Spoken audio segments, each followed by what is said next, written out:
Assalamualaikum warahmatullahi wabarakatuh. Teman-teman semuanya, saat ini saya dan para jamaah dari Anugerah Travel sudah sampai di Jabal Uhud atau Bukit Uhud. Di sini kita ziarah untuk mengenang peristiwa sejarah yang sangat monumental, yaitu tentang peperangan Uhud. Karena di sini beberapa dan dibandingkan peperangan yang lain banyak korban dari pihak muslimin, kaum muslimin, pasukan Rasulullah. Ada lebih kurang 70 orang syahid di peperangan Uhud ini. Dan ini yang ada yang disorot di kamera ini adalah pemakaman para syuhada Uhud. Salah satunya sangat terkenal adalah Hamzah bin Abdul Muthalib, paman Rasulullah SAW, yang juga gugur syahid di dalam peperangan Uhud ini. Dan sebagaimana dikisahkan, Hamzah ini radhiyallahu anhu tidak hanya syahid ya, tetapi hindun karena saking dendamnya ketika itu atas kematian orang tuanya di perang Badar. Itu mengoyak-ngoyak dada Hamzah, kemudian mengambil isinya untuk dilampiaskan kemarahannya kepada Hamzah bin Abdul Muthalib. Dan sebagaimana juga kematian Hamzah ini asbabnya adalah dengan cara ditombak secara diam-diam oleh seorang budak yang belum merdeka ketika itu, yaitunya Wahsy. Jadi seorang budak berkulit hitam karena dia dijanjikan oleh hindun sekiranya dia bisa membunuh Hamzah, maka dia akan dibebaskan sebagai seorang budak. Makanya target fokus Wahsy itu hanya satu saja, bagaimana dia bisa menombak Hamzah. Dan keahliannya memang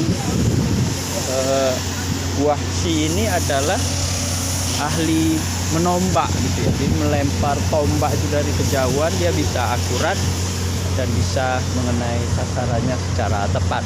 Dan itu yang dia lakukan terhadap Hamzah. Dia fokus pada Hamzah, dari kejauhan dia bisa membidik, kemudian menombak dan tepat mengenai Hamzah, sehingga Hamzah itu gugurnya memang karena ditombak oleh Wahsy. Itu teman-teman semuanya kisah yang sangat inspiratif dari peristiwa Uhud ini. Dan sebagaimana juga saat ini saya beradanya di Jabal Rumat, Bukit Rumat, yang terkenal itu Bukit para Pemanah, di mana di sini diletakkan, diposisikan para pemanah oleh Rasulullah SAW, yang juga diberikan perintah untuk tidak turun apapun yang terjadi. Maka yang sangat terkenal itu dalam kisahnya adalah salah satu penyebab akhirnya ya kaum muslimin yang awalnya sudah menang tapi diserang balik oleh Khalid bin Walid dengan memutar ke arah sana gitu ya. Kemudian dari balik bukit ini baru Khalid bin Walid berbalik menyerang kaum muslimin, dan tidak ada lagi pengawasan. Yang awalnya itu salah satu yang membuat kaum muslimin itu menang karena ada pasukan pemanah dari bukit ini. sehingga kalau ada serangan dari arah sini itu tidak terdeteksi karena para pasukan pemanah sudah banyak yang turun berharap juga bisa mendapatkan ghanimah, rampasan perang ketika itu, karena merasa perang sudah selesai dan merasa sudah menang, sehingga mereka di antara mereka, sebagian besar dari mereka itu turun dari bukit ini dan pos mereka akhirnya ditinggalkan.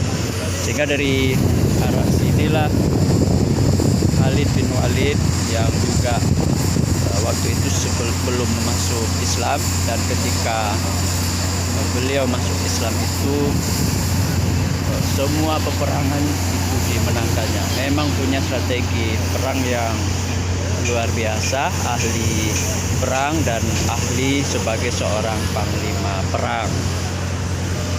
Itu mungkin teman-teman dari Bukit Uhud, dari Jabal Rumat ini saya saya sharing, mengisahkan, dan untuk mengenang kembali, mengambil spirit dari peristiwa Uhud, gitu ya.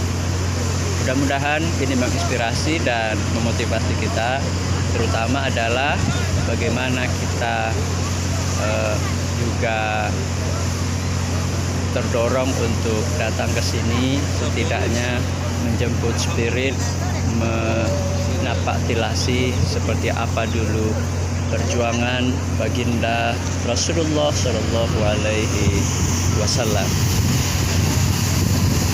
Terima kasih teman-teman. Assalamualaikum warahmatullahi wabarakatuh.